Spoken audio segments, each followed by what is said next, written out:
while leaving the first stationary and continues to calculate the difference between the two images until a position is found where the resulting image is at a minimum. The amount of shift in position to reach a minimum resultant image tells us exactly how far the mouse moved between two successive images taken 1/17,000th of a second apart, yielding a value for the change in X and the change in Y, measured in pixel counts. 59 microseconds later, another image is captured, and the processor performs the same cross-correlation algorithm, but with the new image shifting around and the previous image stationary, resulting in another set of values.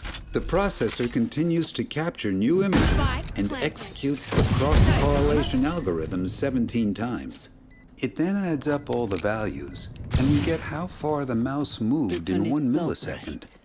This combined change in X and change in Y for the 1 millisecond is then sent to the system on a chip over here, which in turn relays the information to your computer using either a USB transceiver or Bluetooth. And that's how your mouse calculates movement every single millisecond. Let's now take a look at the difference between gaming mice and non-gaming mice. Aside from the sharper-looking shape of the mouse, a different number and layout of buttons, and the LED lights, the first main difference is the specified DPI, or dots per inch. Gaming mice have DPI specs of 12,000 to 25,000, while non-gaming mice are closer to 850 to 4,000 DPI. But that begs the question, what exactly is DPI?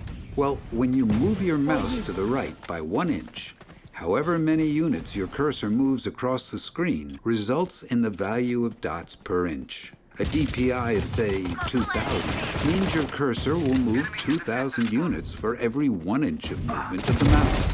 However, how does this relate to the image sensor and the cross-correlation algorithm that we talked about earlier? Well, let's say each pixel on this 40 by 40 pixel image sensor has a length and height of 30 micrometers, totaling a square 1.2 millimeters by 1.2 millimeters. If we were to extrapolate this sensor's pixels out to an inch in length, then we would need around 850 pixels, which in effect would yield a DPI of 850. In order to reach higher DPI, we need to subdivide each whole or integer pixel using multiple cuts. Let's take each pixel and subdivide it by 4 along the X direction and 4 along the Y. Each pixel turns into 25 subpixels. And now our 850 DPI sensor has a DPI of 4,250.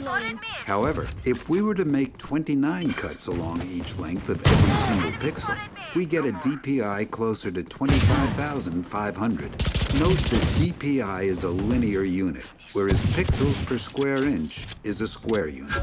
So now that we have the general idea, how specifically does it happen? Well, a common technique for subdividing whole pixels into subpixels is called interpolation, and the simple version goes like this. Here we have 4 whole or integer pixels, each with a value for the intensity of light hitting that pixel, and just as before, the height of each pixel represents the value as well as an approximation for the textural topography of the surface. Next, we draw a line between the tops of the 2 sets of pixels in the X direction, and then draw lines between the 2 lines in the Y direction. Then, depending on how many subpixels we want, we subdivide the lines accordingly. At each intersection, we have a corresponding value for a new interpolated subpixel. So when you change the DPI settings of your mouse, what you are actually changing is the number of subdivisions in this interpolation algorithm. Here we're showing a bilinear interpolation. It's called bilinear because we draw straight lines between the whole integer pixels. However, a bicubic interpolation, which uses a little more math, can be used to create a smoother topography. One additional difference between gaming mice and non-gaming mice is that gaming mice typically report their movements to the computer 1,000 times a second, or once every millisecond, whereas non-gaming mice send data 120 times a second. Furthermore, the number of pictures taken every second, called the frame rate, 17,000 is only this high when you are quickly moving, and it scales down when your mouse is stationary in order to conserve battery life. One important thing to note is that there are a wide variety of mice out there, and in this video, we listed specs of a frame rate of 17,000 and a resolution of 25,000 dpi, which are the specs for a rather high-end gaming mouse. Specs typically range from 4,000 frames per second to 17,000, 1,000 dpi to 25,000, 18 by 18 pixels to 40 by 40, and a reporting rate from 100 to 1,000. Furthermore, we showed a mouse that uses an infrared LED for illumination, whereas some mice use a laser, older mice use a red LED, and prehistoric mice use a ball. Note that at the beginning of this video, we said there were 7 different technologies inside this computer mouse.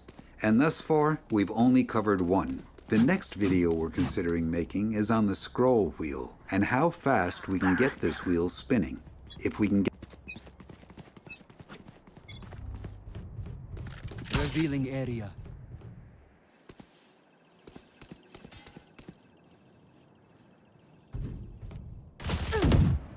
Enemy spotted mid. Heal up, squad. Reloading. Our spike carrier is killed. Spike down A.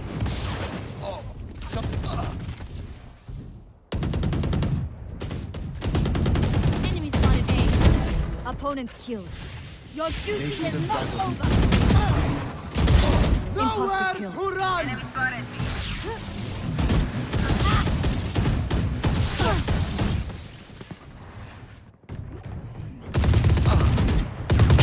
Last player standing.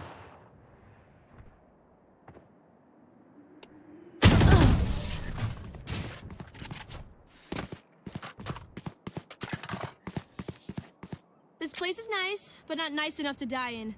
Let's win and get out of here.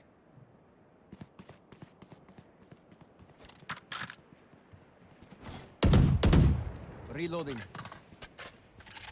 After 2 decades of development, the James Webb Space Telescope is complete.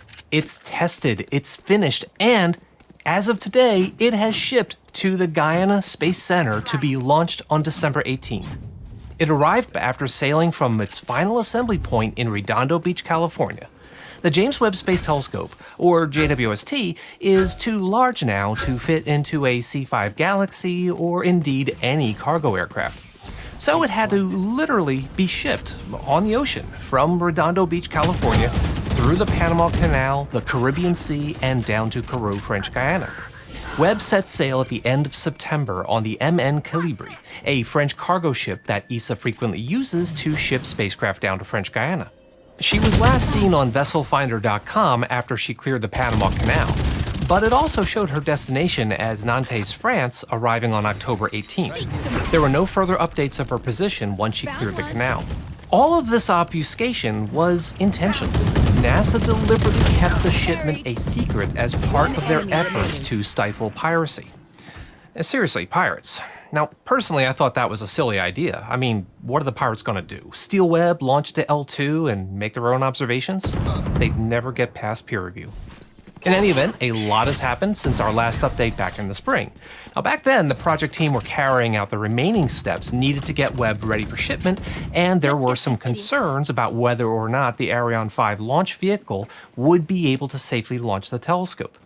So today I thought we'd talk about what they did with JWST over the summer, how they got it ready for shipment, and what is next now that it's safely arrived at French Guiana.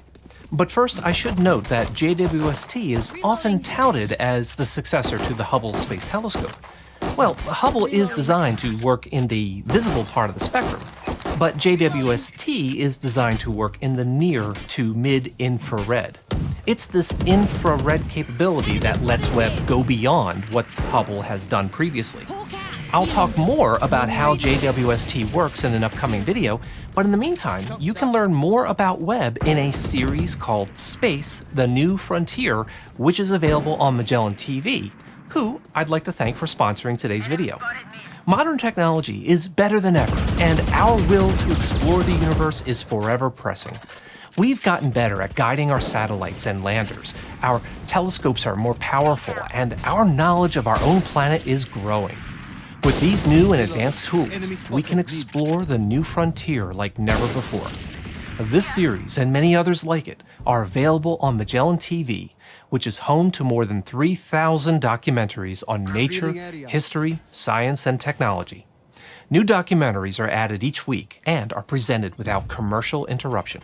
If you like the content here on Launchpad Astronomy, then I think you'll be pleased to know that Magellan is offering my viewers a full month of their award-winning content absolutely free. Just make sure to use the link in the description of this video. Because Webb is far larger than any launch vehicle, it has to be folded up in order to fit into the rocket's fairing. But folding a $10 billion observatory is no small feat at all. It's got to be done carefully and methodically to ensure that there's no chance of any contamination or inadvertent damage or anything that might prevent the telescope from operating properly. So the fold-up process would take months of folding up just one part of the telescope, inspecting and testing everything to make sure nothing went wrong anywhere, only then to move on to fold up the next part and then inspect and test everything all over again. In May 2021, the team completed its final deployment tests of Webb's two mirror wings. They were both stowed and locked into place by the end of the month. This was followed by the final raising of the Deployable Tower Assembly, or DTA, in early June. Now, by this time, Webb's secondary mirror structure was already stowed, and its sunshield was folded into their fore and aft pallets. But before the sunshield pallets could be stowed for launch, the telescope's lens cap had to be removed. The cover was on the front of the Aft Optical System, or AOS. It houses the tertiary and fine steering mirrors that send light off to the instruments. The AOS's cover was there to prevent any stray light or anything else from getting inside while they were working on the telescope. So, on June 7th, one man had the coolest job in the entire world. He flew up to the AOS while riding a diving board raised on a super tall forklift. After inspecting everything, he carefully removed the cover. Like everything else with Webb, this had to be done with extreme care and precision, and